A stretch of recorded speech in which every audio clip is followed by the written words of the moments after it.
Welcome to the Podnas with Face, Pat, and Tiz. What's up, guys? Welcome to the Podnas, a show with three friends separated by distance, connected by brotherhood, having weekly conversations that you can join in on. As always, I'm 1/3 of the Podnas, your boy Tiz, along with the other third of the Podnas, the Padawan here. Yeah. 30th, along with 30. Woo! And that is Face. Yeah, I'm trying to know shit. Yeah, man. So get a nature boy feel. I feel you. Get all your Ric Flairs out. Whoever was before Ric Flair. That's funny. Yeah, keep that energy. But yeah, this is our 30th episode. So on the week that we got 300 subscribers, we also are hitting our 30th episode. So this is kind of cool. You know, we like numbers. And that's pretty dope. So yeah, welcome to the 30th episode, y'all. Yeah. Dirty. Yeah. It's when your knees start hurting. Yeah, man. So I mean that. So this is birthday as a podcast. And yeah, it got me to thinking about, like, when I look at this podcast, I look at it like it's my baby. And it got me to thinking about parenthood and Black parenthood. So I just wanted to run some things by y'all involving parenthood, Black parenthood, your parenthood, our parenthood, we parenthood, she parenthood, they parenthood, all that good stuff. So what is the one thing that your parents taught you or have done for you that has helped you the most as an adult? Told me don't trust everybody. Shit. Don't trust everybody. Always taught me, like, my street sense and my street knowledge comes from my mom. So that's one of the good things she taught me growing up. Like, just always being aware of my surroundings, always watching my back when I go out. It's just different day-to-day shit that need to know to survive. You feel me? Like, just good as far as on a parenting tip. My mother taught me to try to be more patient with my children and try not to be so much to face with my children and be just more in the moment with them. You feel me? Because they're, as we all know, our children are replicas of us, and they're sponges of everything we do in the current state. So just take us with our personalities now, just in a baby form. So you just gotta be patient with that. So listen to my mom and just taking her wisdom and her knowledge for what it is, and just having an open ear.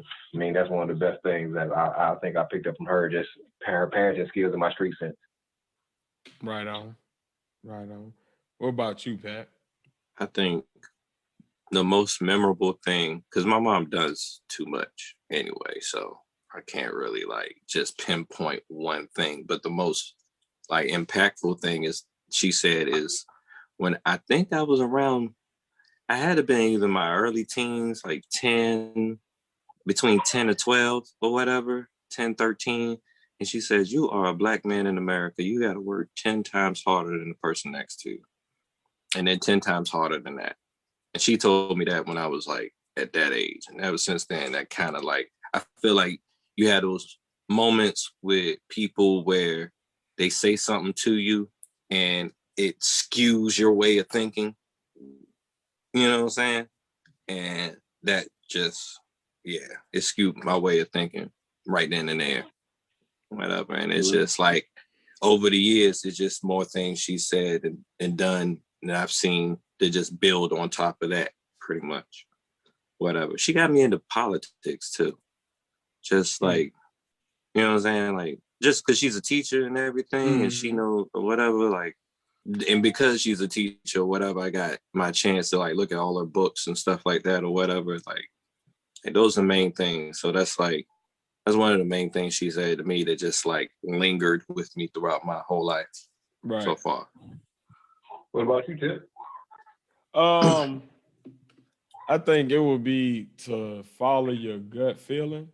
Like I'm real big on like initial vibes and energies of spaces and people, and like if I don't like something, I usually just be like, yeah, something wrong with that. And usually I'm right. No matter, like, I ain't been wrong yet in my lifetime. So like I feel like my mom always told me, like, make sure you just follow your gut. And I feel like it saved me like from Like I've always been like right one step ahead of like the worst shit happening because of following my gut feeling. And in those times when I didn't is when shit always went wrong.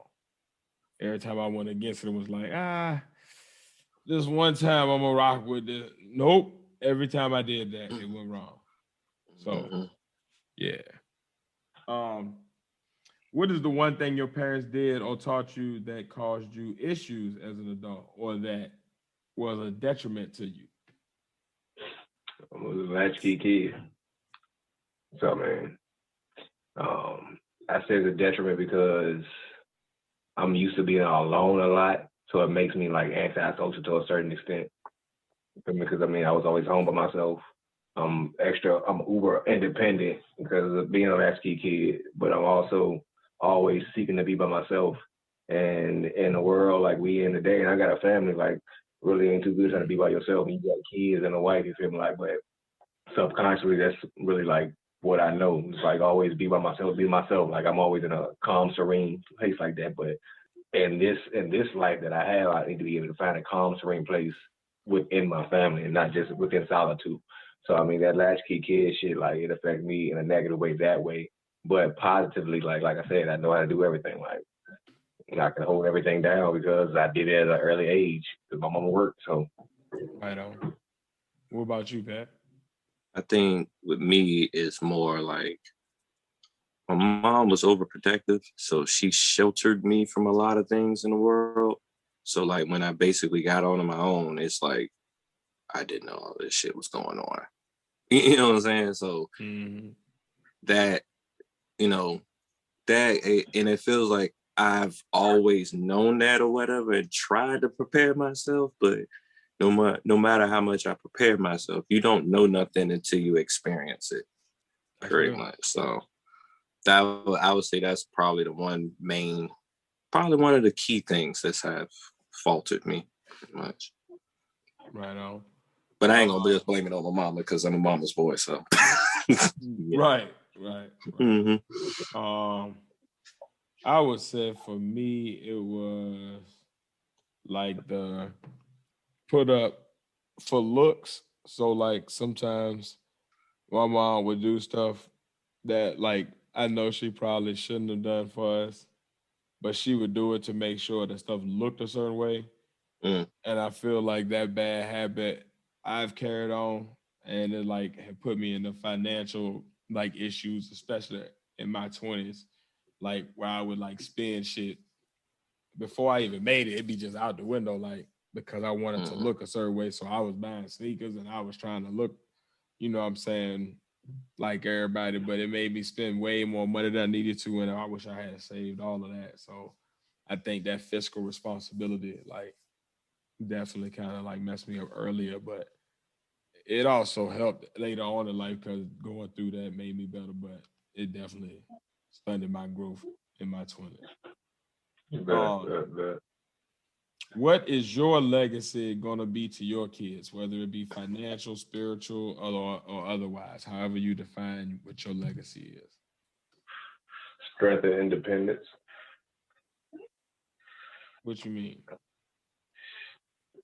Like independence. As far as core values and just qualities in themselves, the hold true to themselves, you feel me, and what to seek out in anybody else going forward to bring in their lives. I mean, strength and independence. I mean, like I hold them to my core values.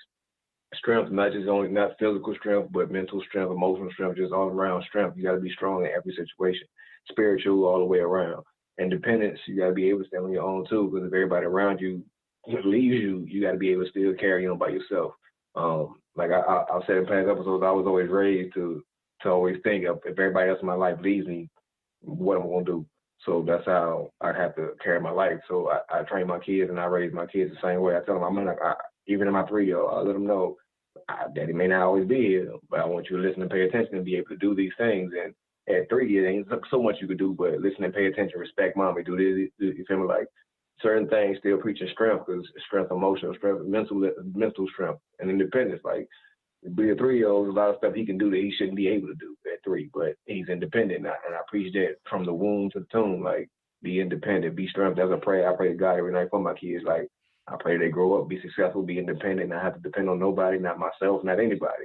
I want them to be able to stand strong. So strength and independence is one thing, like two things I drive into my kids hard. So I want when I'm gone, they look back like, my dad preached this strength and independence shit, and we live in this shit. Like all three of us are really doing this shit. Daddy really preached this to us, and you feel me? Like that's what I really want. And to add in that financial literacy, let's add that in there too, because if we don't teach our kids that, ain't nobody gonna teach our kids that. Let that be a legacy. Like I may not be too financially literate at the stage I am now, but by the time I get to the point where I'm old, I want to be able to let my kids know, do this, have this many streams of income. If you do this, do this, do this. You feel me? Be able to teach them some stuff they can teach their kids and let that shit continue to trickle on. The lessons that the patriarch gives forth, let them same lessons continue through the generations because they're good lessons. That's real. What about you, Pat? Well, let me clear this up. I don't have kids because I love kids. Okay, I'm gonna put it that way. Before I even have kids, I want to be able to build up myself so I can be able to protect them or whatever.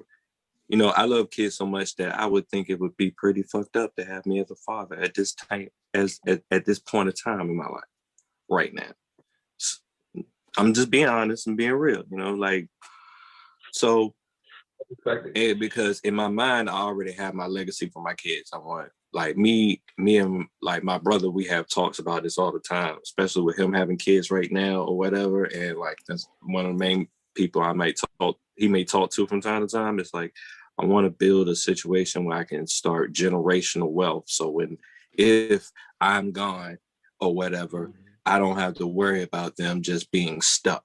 You know what I'm saying? That was one of my fears that like my real dad has anyway, because I mean, he straight up told me if I die, I don't really have nothing to give you or whatever. So right, like at this point, I want to be able to have something for them. So if they want to build, if they want to make their own God, like they have like the tools to do whatever they want. I did not to say I want them to all be comic book drawers, but their God like might be something else. You know what I'm saying? Like, you know, like they might be engineers. You know what I'm saying? I want them to have the way to get to that. You know what I'm saying? And then I want them to have I don't want them to have a sheltered mindset. I want them to be able to see the world for what it is and see the different ways people live life, their religions or whatever, and see that there's like a coexistence or whatever. I don't want them to be, you know, just blinded by just one way of thinking or whatever. So my legacy is just to have them to be, you know what I'm saying, that space so they can be Will Smith kids. You know what I'm saying? Not that I want them wearing dresses and doing crazy stuff, but you see how free that his kids are. Like, you know what I'm saying? I look at them and I be like, they don't have to have the talks that me and my parents had about how you should move out here or whatever. They may, like, if they do, they just probably doing that right now because of the way the world is right now. But like there's a certain freedom about that and whatever. And I want to at least have something for them about softball, not to go into a rant. I think for me, I would look at being like yourself, like having self-confidence. Like I really try to make sure that my son feels like he knows himself and like he's okay with being himself no matter what. So if he like he can avoid peer pressure. Like one thing I love about my son, like he'll go into a group and if don't nobody want to play the what he want to play, then he'll just play by himself. And he cool with that. Like he's not like he likes people, but he's also like not pressed. You know what I mean? So like I think just teaching that self-confidence, that self-love, that you don't have to fit into no mold. You could just be you, and that's gonna have to be okay for the world. And past that hard work, I really try to impress upon him like the importance of like whatever you do, like give it 110%, like really push yourself at it. So that way when you're done, like the worst you can say is that you tried your best. But if that's the worst you can say, then that ain't too damn bad. But it's when you can say like, damn, I could have did a little bit better here, or I could have tried a little harder here. That's when it be it's gonna frustrate you. You know, like you play a sport or something, you playing basketball or something, and you be like, damn, if I had just dove for that loose ball, I could have got it. We would have got the ball back. You know, like you don't want to have those moments. You want to be able to say, well, I tried, I just didn't get it. You know what I mean? So hard work and self-confidence. Yeah.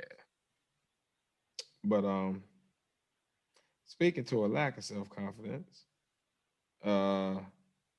leads me to this week's Tiz Take. And that is Black beefs should always be handled in person and offline. And what I mean by in person and offline is face to face, man to man, or as face to face as possible with no audience. So not your homeboys around, not their crew around, not somebody else buddies around, not online, not on Facebook or Twitter or Instagram or YouTube or TikTok, or like in real life, face to face, man to man, no audience. No cameras around, no none of that, just you and them. Because what I find is people can settle their differences a lot better in those circumstances. The reason they should be handled offline and in person is because it leads to us looking crazy to outside people. So people that look at Black people, there are people that like sit around, they judge Black people by what they see online. And when they see us constantly beefing with each other, they think that that's all that we do. And they use it to then try to justify their stereotypes about us. So it's like we're doing the work. That's how the makers act in, man. Exactly. And like if we're gonna just do their work, then what the fuck is the purpose?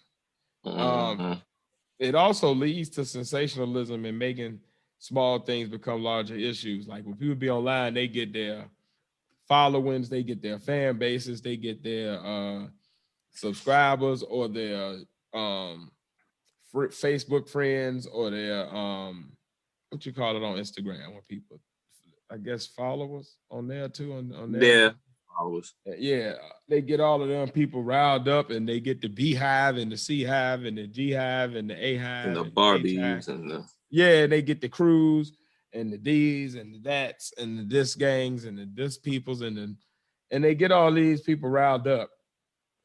And then it becomes this big old issue because you got now like hundreds or thousands of people like all involved when really it's between two people, maybe three, that if they sat down offline and without an audience, they probably would settle it without any problems, because 9 times out of 10, when people are in person, they're not looking to try to fight.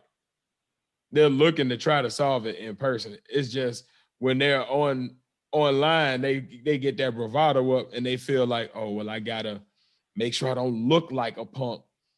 So I can't say that, you know, I can't say anything reasonable, because then that's gonna make me sound like I'm getting soft on the issue. So I gotta make, you know what I'm saying? I gotta act tough. And then that's when the shit get out of hand. Because then somebody say something too disrespectful, and then you can't bring that back. And then it go past online. It also makes it harder to reconcile when online due to the following. So for one, it's harder to reconcile because that shit lasts forever. So it'd be just online in clips. So you keep reliving that same trauma. You keep reliving that same negative thing that was said to you. So it's really hard to reconcile sometimes. And then on top of that, the followings, they be done got so wrapped up into it that you be trying to leave it alone, but they still carrying it on. Not only that, Tiz, that the social media platform will remind you, this is a memory from 3 years ago, Facebook, Instagram. Remember when you beefed with that nigga 3 years ago? Right. Happened to me. You ain't even got that social media. You can have Google Photos and that shit put together an animation of that day. Like, remember this nigga was like, fuck you. Facebook do the same thing. like you know, just make you real mad all over again. So they have a friend anniversary. It's hard. And then my fix or my end of my Tiz take is I think we need a Black offline boxing league where you have a referee, right? And maybe You have a no, you just have a referee and let them box however many rounds. If you need judges, you may have 3 judges that watch the fight in person, but they sign an NDA where they can't talk about nothing. They got a judge right there. They can't talk about nothing they seen though. And they figure out who won, and they tell the people in there who won, like the people who actually fought, you won. And then it's over. But nobody outside of that room ever talks about it again. Like a Fight Club type shit. Mm. But sanctioned, so where like you got like, you know, the health involved, and you can actually take care of the people involved. A secret Triller. Yeah, but like just let them get it out. You go a few rounds with somebody, man. If you ain't got it out by then hell, y'all like the Hatfield and McCoys. Y'all ain't gonna never be right. You know, I feel you on that. Like, I kind of feel like it should be a black internet, like with just black topics. Because I feel like our topics that are just straight up just for us or whatever shouldn't be discussed by anybody else. Yeah. Like, or whatever. And I think a lot of times, a lot of the problems and the main reason why we don't get a lot of our problems solved is because it's other people with their opinions about black topics or whatever. Like if there's a problem as far as like Asian people or whatever, you don't hear about it until they want you to hear about it. You know what I'm saying? Like, stop Asian hate. You know, I'm for that also. I'm for, you know, stopping any type of hate, but they get their stuff done. You know what I'm saying? Like, and I feel like it's almost like they have a way to, they have their own language. So it's easier for them to communicate amongst each other without nobody else knowing or whatever. Like, we need our own language. We need our own like way of communicating our problems so we can organize faster to get things done quicker or whatever. Indeed. Without people interference, putting their 2 cents in and influencing what we want. You know what I'm saying? Like, and I think a lot of times we have those influence, they put doubts into the whole thing. Like, why can't we have reparations or whatever? Because of this, and this, and this, and this. No, we don't need your opinion or whatever. The Jewish didn't need their opinion. This is true. You know what I'm saying? So, I just put my 2 cents in again. No lies detected there, brother. No lies detected there.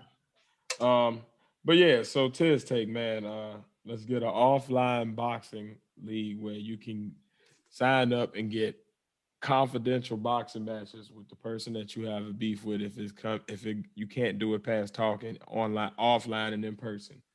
And the overall to his take is just our beefs should always be handled in person and offline. It should never be a public forum for our disagreements if it's past disagreeing and debating on topics. If it doesn't come to somewhere as personal, then handle it personally and not for the world to see. So that way you can actually resolve it as opposed to having people continue to stoke the fire. So let's love each other. Let's stop pulling up on the ops. Let's stop going to people's blocks and taking pictures and let's stop putting guns in the videos and talking about smoking people packs and talking about smoking on dead homies and this scary stuff. Like, let's stop don't be a boohoo banger. Right. Let's stop talking about murders and killing people that you really have killed and putting that in your songs. Like, let's stop that. Like, this stuff is scary, man. Like, for what? Let's love each other. The more you call on death, the more death comes. Indeed, man. And that's this week's TSA. And now, come on. Now's the time of the week where I give a few lessons or a few pointers to these men out here. Now. And now. Yeah. Don't ever get into another man's car and touch his damn radio. Hey, what's wrong with you? Hey, man. Keep your damn hands to whatever I'm listening to, you listening to. That's it. Amen. Keep the fuck out. That goes for everybody. Man, woman, cat, robot, stay away. Yeah. There you go. Number 2, you should know how to cook and clean. That's not a woman's job. If you live by yourself, who gonna cook and clean? You should know how to cook and clean. Postmates can't clean. You gotta cook for yourself, and you can't be a dirty ass. Dirty ass nigga. Postmates can't clean for you unless you're in Minnesota. What? Remember the last show? Oh yeah, yeah. I'm the one that got it for ya. Oh man. Oh man. Oh man, go to our lives, man. Go to our lives. You'll see it. Sorry. Number 3, if you're in the public restroom, don't use the urinal right next to another man.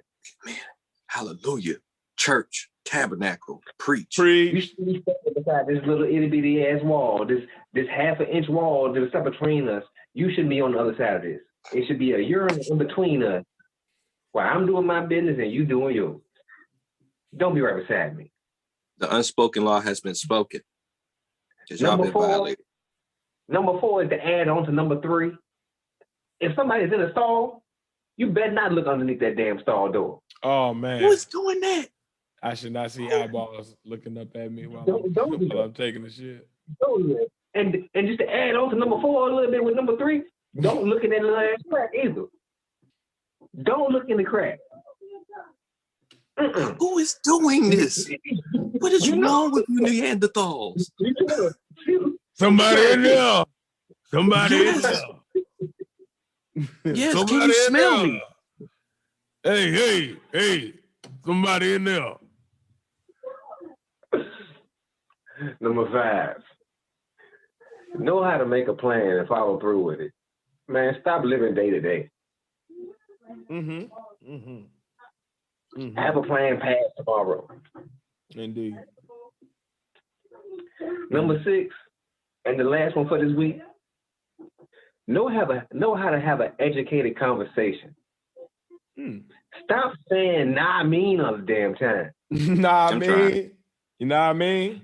You know what I mean? You know what I mean? You know what I mean? You know what I mean? No, I don't know what I mean. Nah, No. me. Nah, my No, I don't know.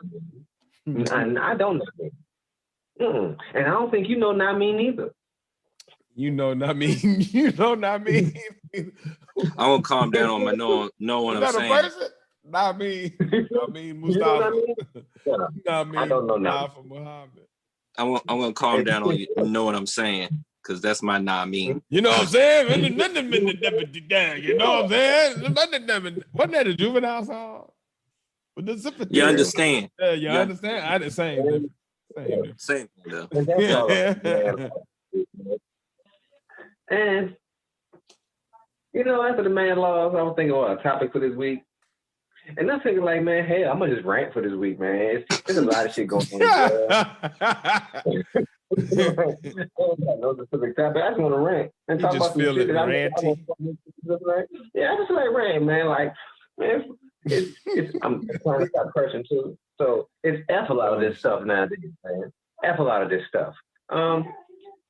I feel like black people as a whole, like after the election, we let up. Like I feel like after every election, if the person we won't get in the office, we back off and we don't keep that foot on the pressure. And I said it in the episode before the election. I guarantee motherfuckers let their foot off the gas. It ain't gonna be the same enthusiasm in politics and all this other stuff after Biden get in. And voila. Voila. The police didn't stop killing motherfuckers. The police are still killing motherfuckers with a protest, with a riot. You feel me? The same stuff is happening. It's just a couple months past. That's all. The same shit is happening. Just like 4 years ago when we had the other election. There was some shit going on. Had an election. You let the pressure up. Shit was still going on. But I can guarantee when the next election happens, they gonna hype this shit up again. And black people gonna be like, yeah, get this done. Get this done. Election over. Okay, all right. We'll see y'all in another couple years. No, man, keep that pressure up. Yeah. We want true change, right? You want true change? I'm not gonna stop speaking on the shit. So the issues is out there. If we stop bringing them to light, motherfuckers ain't gonna care about them. Bring the issues to light. Police brutality is still out there. Mm-hmm. The education system is still fucked up for minorities. And they're trying to take away slavery out of the books. So still getting fucked up by no one. They're trying to further take away education, take away some things from our past so they can try to ball over their bullshit. Let's hide what we did. We don't want to admit our bullshit past. Be self-aware, country. We come from certain things. I mean, country. Be self-aware, country. Be more self-aware. The whole country needs to get on that smell, man. Like, I'm serious. Like, we so afraid about, they say so afraid of the past. See what happened. Yeah. Talk about that shit. Get past it. Boom. Right. Whatever needs to happen now because of then, i.e. reparations, let it happen. Every other culture have had their reparations. The Jews had their reparations. I want some reparations. Mm-hmm. You feel me? You feel me? You ain't got to give me the money. I want some reparations. Damn right, nigga. I want some land. Give me 40 acres and a mule. I want some land. I want some money. Native Americans got it too. Damn. I can rent out. I rent out five acres a year at a time. Rent out 5 acres. 5 acres. For $400 a month. Boom. Matter of fact, I got residual income there. Native Americans, Jews, and the Japanese people who are in the concentration camps, they got reparations. Oh, wow. Just let it go. Just move forward, guys. Come on. Slavery's in the past. It doesn't affect nothing today. Bullshit. Bullshit. That was like bullshit. That was like one grandma ago. That's like 2 grandmas ago, maybe at most. You feel me? Some of the states still had slavery, hasn't abolished slavery until like later on in the 1900s officially. I think it was like Mississippi or something like that, or Missouri. I'm gonna look that up. They still had the law in progress. I ain't surprised. Because motherfuckers want to act like they so advanced, but motherfuckers are still back home, back country, and still want everything back like it used to be. But no, we got to move forward. We got to progress and keep pushing forward for change, and so to get this shit like it should be. You want that, utopian society where everything's peace, love, and happiness? Mm-hmm. It takes change. This shit ain't gonna happen magically. We gotta put forth change, put forth the work for change. Prayer is good. Sure, let's pray about it, but let's put the works behind the prayer. We can be out there marching and say this, but let's put the works in where it really matters, man. Let's put people in office that's going to help make the changes necessary that for us to advance. You feel me? Like, yeah, loan programs in there. Get stuff that help small business, open up more small black businesses. You feel me? Help government want to do something. Come into these black areas. Give grants to these black businesses or these black areas, these neighborhoods with these rundown businesses and rundown apartment buildings and rundown old schools that's been closed and abandoned. Do something positive with these buildings. Right. Employ the black people in the area to help you do something positive with these buildings. They don't like the buildings right there either. They just ain't got no money to do nothing about it. So if the government wants to really do something in the black area, do that. Invest in the community first. That's big facts. Invest in your community and then see your equity then. Because the community actually wants you to change. But the community don't have no jobs. The community don't have the money and the funds to change it without assistance. We ain't begging for a handout. We want the same shit and be on the equal level as everybody else. That's all. But if you don't start from an equal playing field, it's harder to catch up. That's all. We playing catch up. We've been in the race. You feel me? That's real. Race. We just be getting tripped up and shit. You get this obstacle to that obstacle, and you have this, and people are like, what obstacles? Jim Crow was an obstacle, motherfucker. There's people in all of our families alive during Jim Crow. So, like, be real. How long ago was that? We live in, like I said, we live in history. Face. I just saw when the 13th Amendment was officially certified in Kentucky and Mississippi. Kentucky, it was March 18th, 1976, after being rejected February 24th, 1865. It took that long. In Mississippi, it's even worse. Mississippi, March 16th, 1995, and it wasn't certified until February 7th, 2013. So yeah. 2013. Do you see it? Do you realize? Like, slavery wasn't that long ago. That was What's the point of changing it now? That was so long ago. No, it is a point. You don't see slavery the point. still in my lifetime. Right. Technically. It don't affect you, man. It don't affect them. So they don't see the point in changing nothing. Mm-hmm. That's big facts. If we all realize everything about any problem, or anybody who really wants to change a problem, no one cares about a problem until it affects them. Those who are on the forefront of the problem and trying to bring everybody attention to it because they got the forefront or the foresight to see the problem and they trying to involve everybody and tell everybody, don't nobody give a fuck about it until it's right there and they do something like, damn, well, I guess we gotta do something about this now. Yeah. That's when the riots happen. Oh, I guess we gotta do something about it now. They rioting out there. But when we're saying, please stop killing us, please give us an equal education, please give us equal job opportunities, please hire us like you're hiring everybody else that ain't qualified. When we are, it's just our pigmentation. If we have a name that represents somewhat of our culture, you're not even gonna call us back. We shouldn't have to pick and choose what we name our kids because we want them to have a certain job. Mm-hmm. If you're a true equal opportunity company, it shouldn't matter what the name is. It's like, I'm sorry, like this preacher. Like my government name is some extra regular stuff, like extra regular. But yeah, me too. But Elon Musk can walk around and name his children X 1 12 3 something whatever and be fine. And be fine because he's going to Mars. Jackson, nigga. They be naming their kid Beans and shit. Beans. His name is Elon. Huh? Featherfoot. Blanket. Yes. They spent on that blanket name for the past 15 years. You been joking on that? His name is Blanket, yo. Hey, Blanket, you want a blanket? Are you cold, Blanket? You want a blanket? You trying to cover up? What the fuck? Tell you, man. I just looked at my Uber each person that's bringing my food. Y'all ever look at the picture of the person that's bringing your food and be like, man, that nigga look crazy as shit. Yo. I've never used it. What the fuck wrong with this dude, man?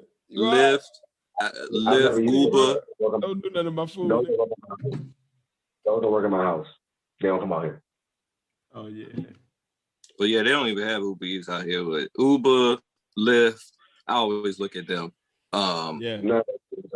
Like their picture be looking crazy. Postmates, DoorDash. I only use Uber when we go out of state. True. Got you. Because I live in the country, so. It's really just an overpaid way to get food because it'd be expensive as shit for some bullshit that you would pay like $5 for, you end up paying like $15. So it's, it's like paying for L4 food. It's like you literally are just paying for the convenience because the food is the exact same shit you would pay $3. Like, yeah, it's ridiculous, but man. Hey, life is convenience. You don't want to go do something. You're willing to pay that extra little bit of money so you ain't gotta get up like, man, fuck, I don't really want to go out there and do all this. I mean, but at the end of the day, it's convenience and safety because you don't have to go out into the world and possibly get into no bullshit. Then the safety of your house, I'm gonna bring it to your doorstep, and that's it. And insurance gonna pay for it. I just download the receipt, so they still paying for all our food. So. Oh, damn right, bing bang. I normally wouldn't have to eat out or nothing. I just cook meals, but yeah, I feel you. Circumstances call for you gotta do what you gotta do. And what you that's all I want about this week, man. That's all I want to talk about and rant about this week. I ain't got nothing much more. So I think we put my favorite part of the show. Oh, all right. Let's begin. The good and the fuckery, y'all. Good and the fuckery.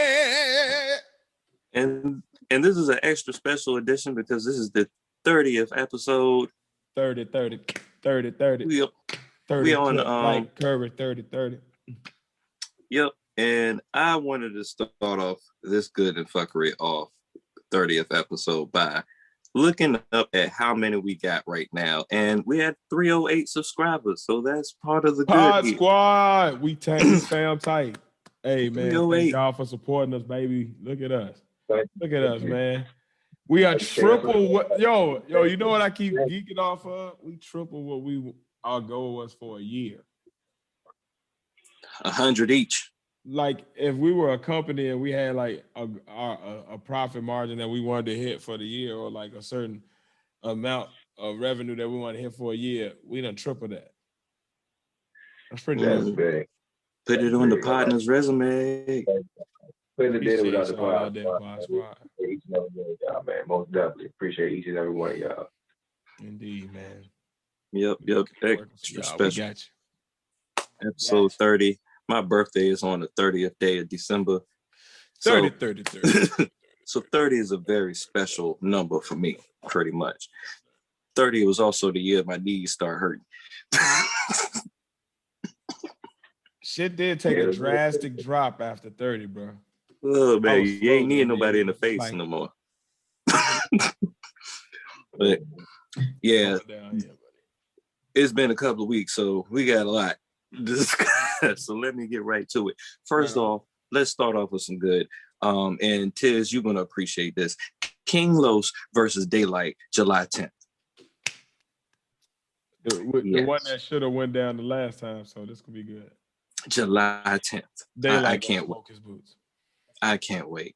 Daylight gonna smoke his boots. I know, but it's gonna be so bad. But it's still gonna be epic because King Los is not no slouch, but he is not. I don't feel like he's a battler. I just feel like he's more of a freestyler, and that might be his crutch right there, or whatever.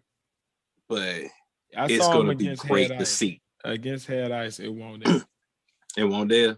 Like he had pockets, but Daylight go into this shit these days where he go into like upstairs mode where it's just like back to back to back to back to back. It's like a metaphor within a scheme that's wrapped in a punch, and then that's wrapped into the whole round being a part of this one theme that's going into the whole battle. Like the shit, like when you start playing with words to the point where like everything is every single thing is connected to a deeper thing that's connected to a deeper thing. You're not fucking with that. Like the only person I know of that can like get to that level that I've seen do it would be a Lux. I was thinking that's how Lux writes.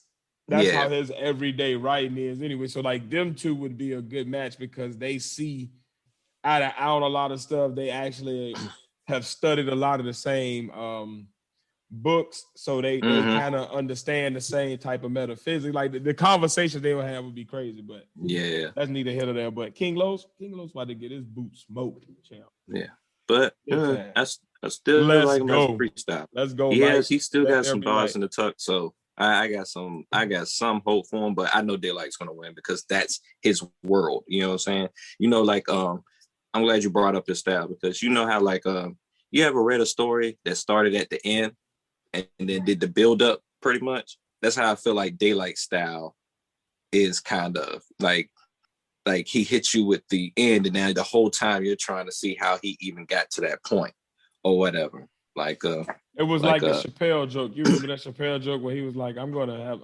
the joke and the punchline is gonna be this. And the whole time he's telling you all of these other jokes. And all of a sudden, all of them other jokes coincide to this one part of the conversation, and that one conversation wouldn't have happened without all these other jokes that built up to it, and then he hits you with the. So it's like that. It's like it's like an enigma wrapped in a conundrum, wrapped in a paradox, wrapped in some like other shit. You feel me? It's like one of them. So I kicked during the. Right, you feel me? You feel me? It's like one of those like where you've thought that shit out to the point where like. You've connected 10 to 12 other jokes to this one punchline that you set up here, but these 10 to 12 jokes now have to actually coincide and flow because if it seems disjointed, now we're going to be all looking like, see, I see you. That's why he made that right there. But no, they all have to flow into each other like normal conversation and still get to this at the end of all of that, and it makes sense for the joke to actually work.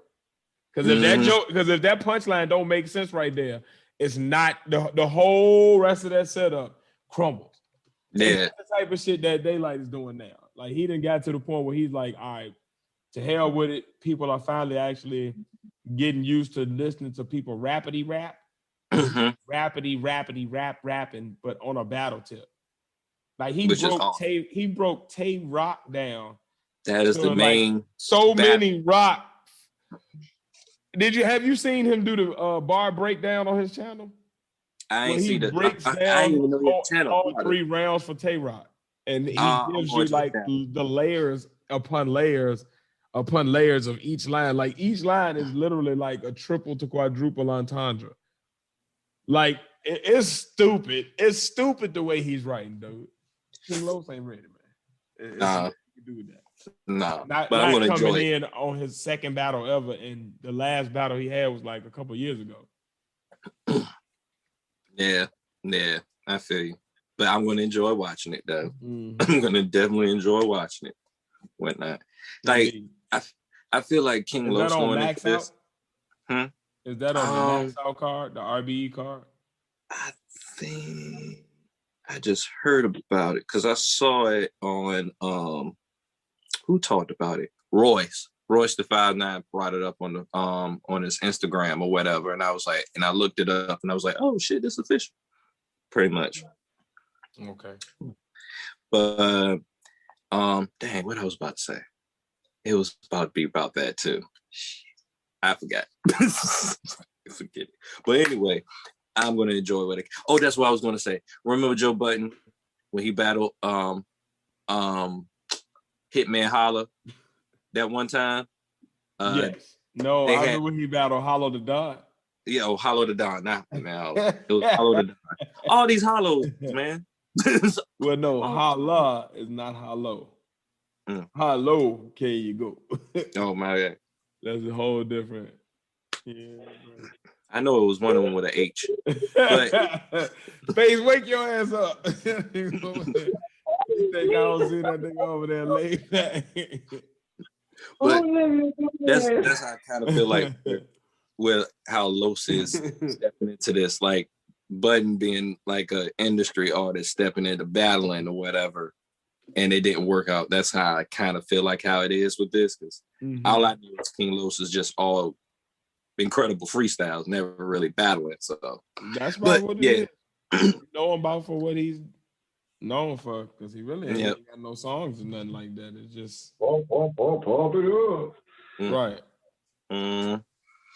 But all right, next on the list, Simon Biles won her 7th U.S. gymnastics championship this year. Yo, she is the GOAT.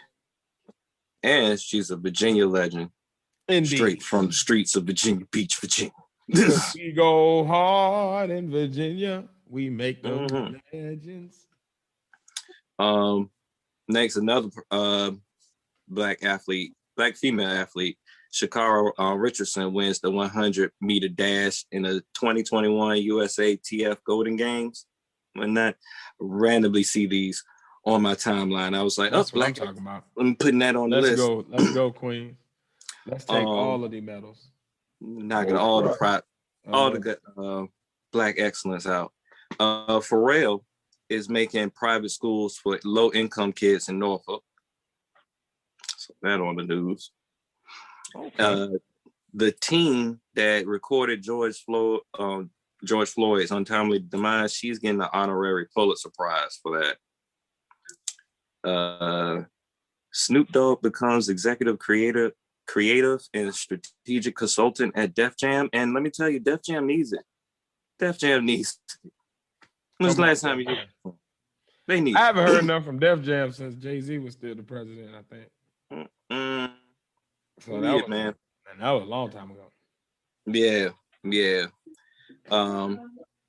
So Swiss Beats, Timbaland, and DJ D-Nice, they received a ASCAP Voice of the Culture Award for basically getting us through the pandemic and whatnot.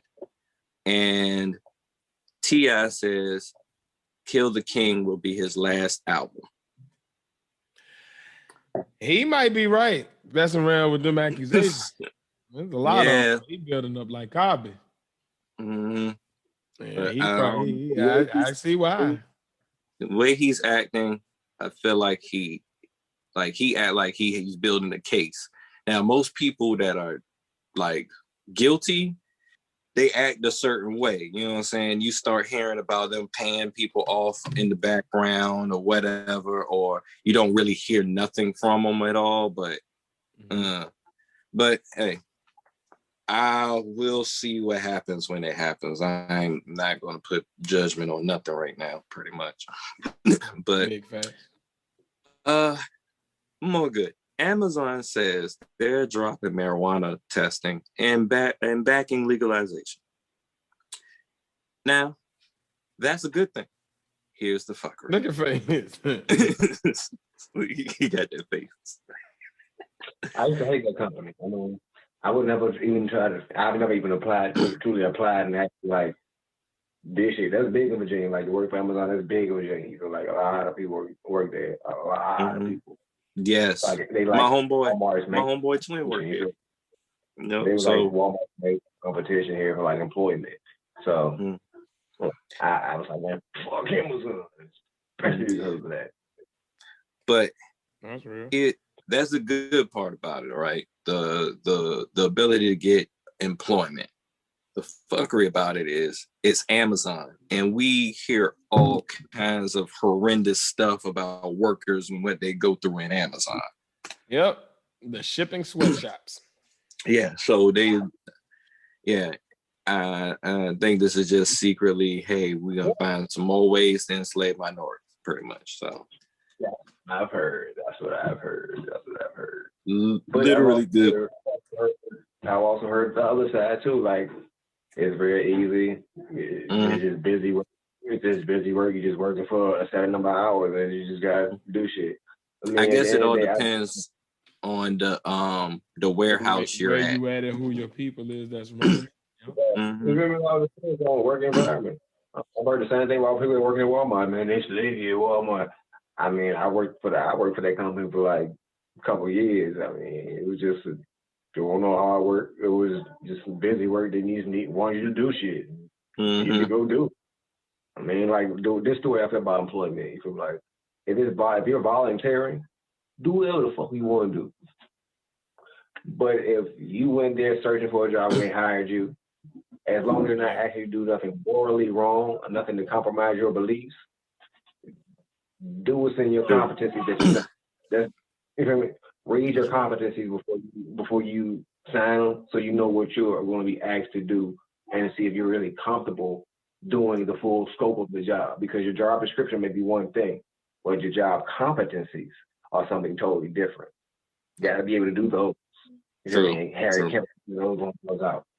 So as long as you're comfortable doing it, hey, it is what it is. But a lot of people going for companies, they don't read that, and they see, okay, I'll be making this much, and they go ahead and sign, and then they get the job. Like, oh man, this like slave. And my thing is to say you working like a slave. Slaves never got. That's like an insult to slavery. You know, like they working like a slave. No, they're paying. You're getting paid. They're working like an indentured servant. That's all. You're getting paid for a certain amount of time to do a certain job. That's it. I'm glad you brought up indentured servant, because I'm going to bring that up next. But since we're on the topic of Amazon and, people getting high before work, another Amazon CEO, he wants to get hired too. What? Yeah, he's building a rocket. He's building a rocket so he can fly in it in space. I feel like this is all part of the Bezos versus Elon versus Gates pissing contest. I really feel like trick off money on the dumbest shit quickest. Yeah, I feel like between Elon wanting to go to Mars, Gates doing whatever the heck he doing, just Bezos just tried to just put his little hand. I want to build my own rocket Cause this, I and want a racket. he literally said it. This has been a dream of his as a kid. As a kid, he said, "You know what? I'm gonna build me a rocket, and I'm gonna fly in it. We're going on a trip in our favorite rocket ship, coming through the sky." Nothing but the hits, y'all. Nothing but the hits. Yeah.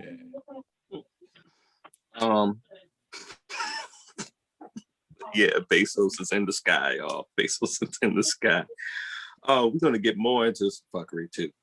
Also, 50 Cent lucked up because they arrested 3 men that was a part of a $3 million burglary in one of his apartments, pretty much.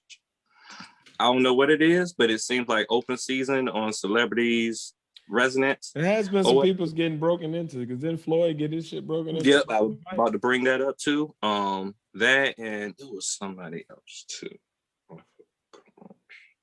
No, I'm thinking Floyd. I'm probably thinking Floyd or whatever.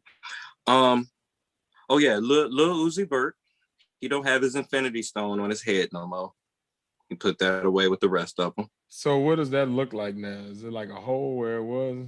I've been trying to look at pictures and everything, but so far I don't think I've seen anything because he had a but that's all about angles, and I don't be really looking at other dudes' faces that much because he was in a video with what's his girl from the City Girls, JT. I don't know which one he with. He with one of them. I think he's with one of them, but he was in the video with one of them or whatever. I didn't really see anything obvious. You know what I'm saying? Got it. Yeah, so I don't know. He got money, clear that up. I'm pretty sure. Yeah. Put some cocoa butter on it or something. Sand it over. Yeah, put some caulk in there, sand it over. Fill in that shit like drywall.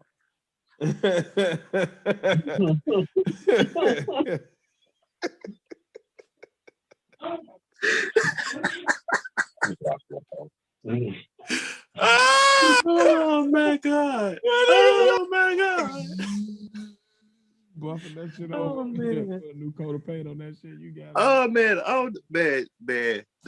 Nigga fix his head at Home Depot. I think that hit me so hard. That joke hit me so hard because I had a job doing that for a while. What, fixing holes in people's head with caulk?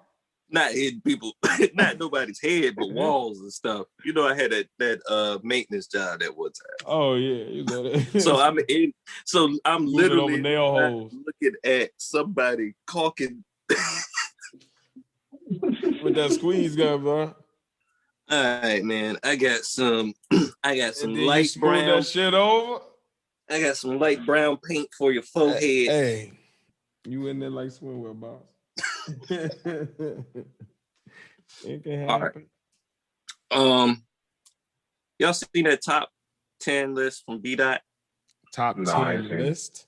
Yeah, it's a top 10 rappers of 2021 so far. When you saying B-Dot, you're talking about who B-Dot?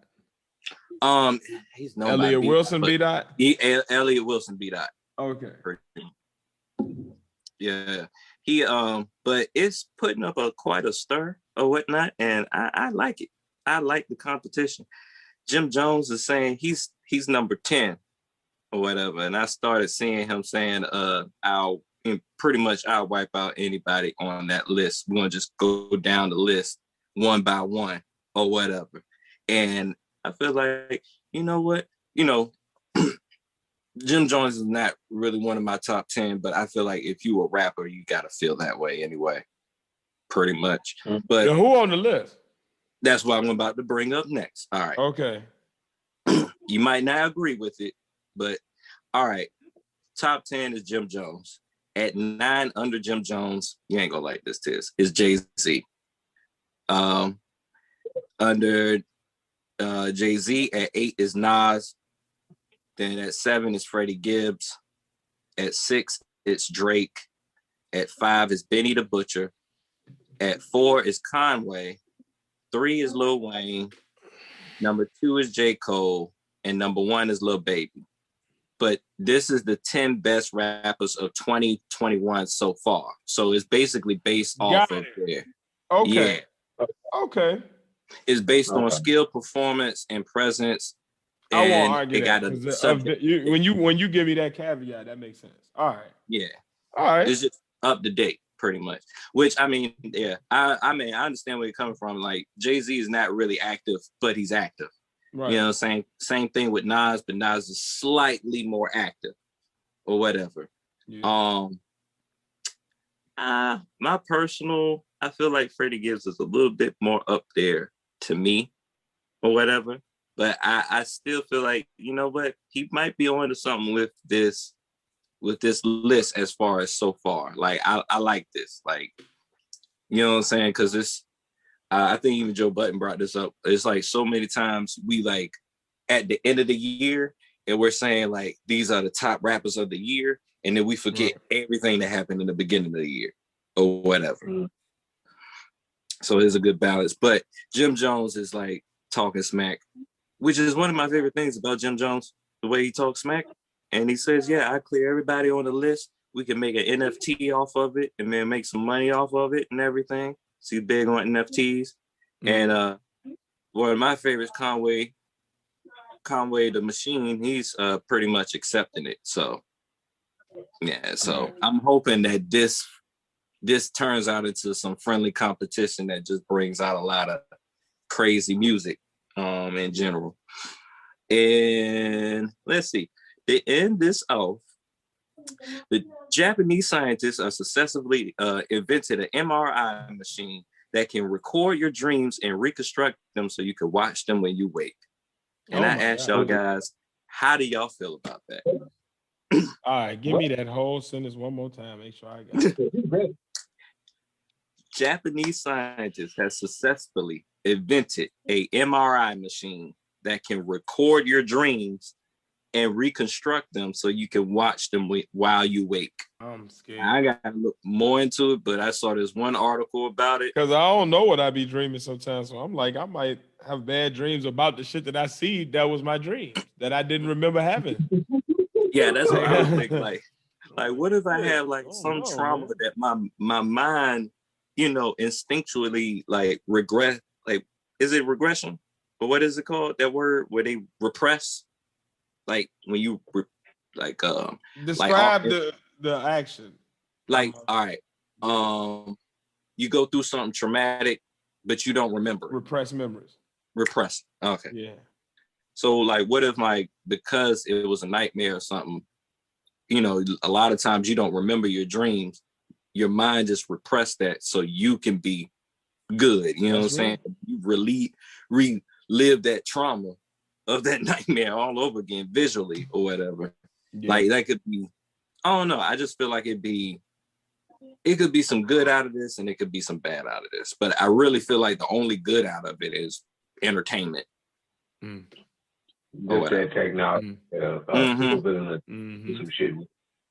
Yeah, that's what I feel about it. And or whatever. I think the overall theme of like the comic books I read is like technology can do a lot of great stuff if it's in the right hands or whatever, but I don't trust real world humans with like brain technology. Start recording your dreams or whatever. That's just like you have a like, you know how certain technology that seems like it has nothing to do with other technology, but it leads to that technology or whatever. Like it's something in video games that might lead to something that would that has progressed into what we have as smartphones right now, something like that. It has nothing to do with it, but it's part of that or whatever. Like a lot of times scientists, they're going to take somebody else's work or whatever and build off of that or whatever. And I just feel like it's we got UAPs in the world or whatever. We don't know if they're alien, if it's high tech or whatever. This some mad scientists. You never know what's going on. I just don't trust humans like that. Big or whatever. But just got a thought. What if you lost a loved one? You feel me? To you, but you dream about them. You can get that. And you can have that recording. So it'd be some peace of mind. You feel me? On a different level. So it's a cornucopia of different things. It could be. You remember you had to draw those shits for Thanksgiving in elementary school? I had to make one time in art class. Yeah, you always had to do something with a cornucopia, but you never really understood. Like, who the hell was out here walking around with cornucopias? And who named it? Who was that? What culture was that at Thanksgiving? Because it wasn't the natives and it wasn't the white people. So who the hell was walking around with cornucopias? And why do we have to draw? A fun word wrap off and make cornucopia. little construction paper cornucopias as a kid. But that's neither here nor there. I apologize. Yeah, who they had cornucopias? They showed up with a cornucopia full of fruit and vegetables. Hey guys, you know what's popping now? I got the cornucopia. Yeah. We can make wine out the grapes. Cornucopia. Like, who the hell was hype about the cornucopia at the party? I think that'd be a dope. Cornucopia would be a dope word to wrap off of. Cornucopia. Nigga came with a satchel of fruit. Like he the shit. Cornucopias, the first name bag. Had a satchel of fruit. Oh shit, a weird shaped satchel. Nigga had a funnel of fruit. Fuck out of here. Nigga put some beets in a funnel. How much he got a cornucopia? Fuck out of here. The cornucopia is the first man bag. Yo, nigga came with a cornucopia to the party.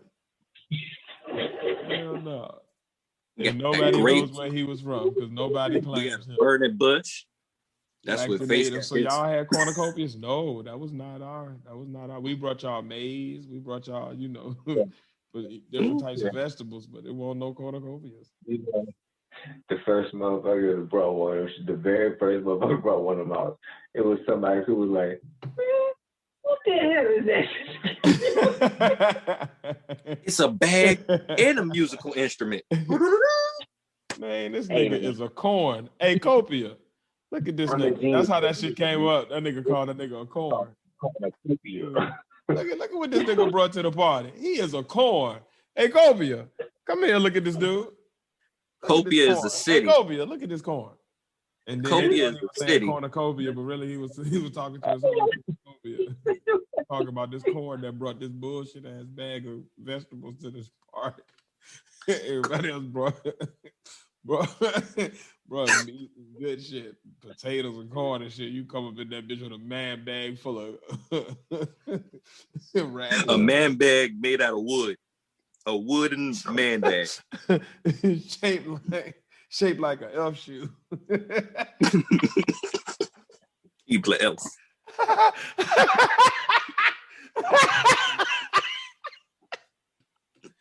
Copia is the city, and he was the corn of that city. Copia City, the cornucopia. An elf sock full of.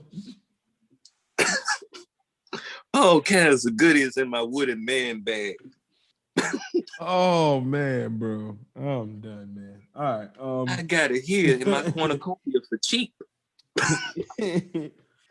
Oh man, that's the good and fuckery, y'all. Good and fuckery. That's some good and fuckery there. You know it's a good conversation when you start talking about cornucopias. Like, that shit don't come up in everyday conversation. Oh fuck.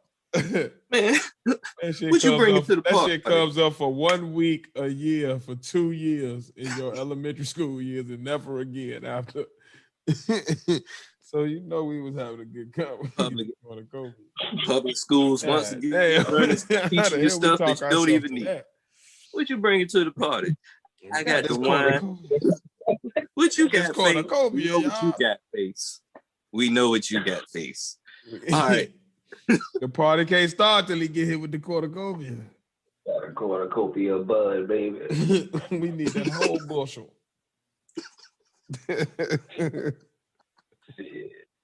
Oh man, my face hurt, bro. What the fuck? Oh shit. Oh man. Who brought this cornucopia? Not the homie. This nigga's a kid, my nigga, bro. And put him in a cornucopia. I thought they were gonna bring the coroner. They brought a cornucopia. Oh man.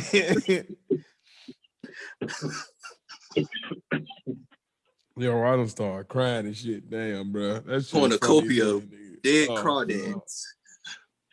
oh man, my face. Episode 30, y'all. Yeah, man. Episode 30. I mean, oh man. Oh, okay. Well, yeah. Y'all got any black businesses this week in your cornucopia? I got a black business. Go ahead. And that's Podnas Closet. You know, the apparel store for the Podnas Closet. You feel me? You can always go to teespring.com/stores/Podnas-closet-1. Once again, that's teespring.com/stores/Podnas, spelled Podnas-closet. I'm not spelling it for you. You should know how to spell closet.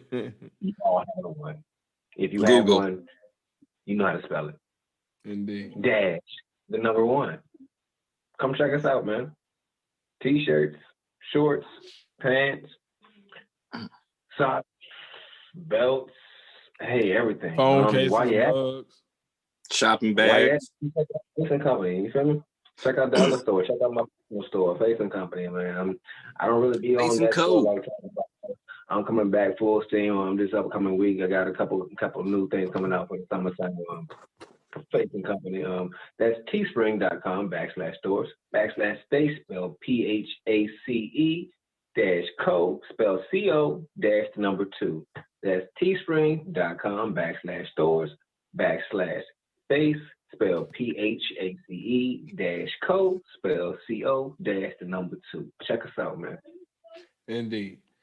Check them out. I got on the merch right now from the Face and Co store, so you know it's a throw. I had to put it on because it was like one of the first episodes we ever recorded. If you remember episode 3, the spit take episode. This is the episode. That was the episode I feel like where we really started hitting our stride and we're like our personality started to just shine through. So yeah, man, I had to bring it out. So yeah, man, support.